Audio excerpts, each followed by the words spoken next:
লোহা ছোঁয়ালে ওদের গা জ্বলে যায়। আর একটা জিনিস আছে। কি জিনিস নানু? পোড়া হলুদ। শুকনো হলুদ আগুনের ওপর ফেললে যে ঝাঁঝালো ধোঁয়া বের হয়, সেই ধোঁয়ায় ওদের দম বন্ধ হয়ে আসে। ওরা সেই গন্ধ সহ্য করতে পারে না, শক্তি হারিয়ে ফেলে।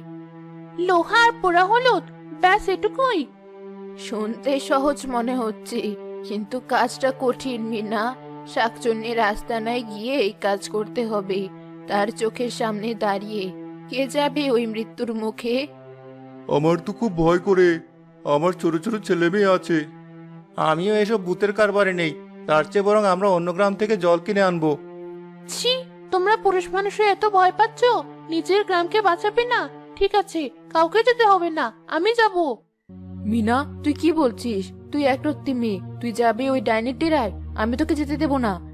মা, আমাকে আটকেও না। জলপরি যদি বন্দি থাকে তবে তাকে মুক্ত করতেই হবে, নইলে আমাদের দেখে মরে যাবে, গ্রাম মরে যাবে। আমি ভয় পাই না। নানু, তুমি আমার জন্য দোয়া করে দাও। আমার বংশের বাতি তুই, তোর চোখে আমি ভয় দেখছি না, আগুন দেখছি।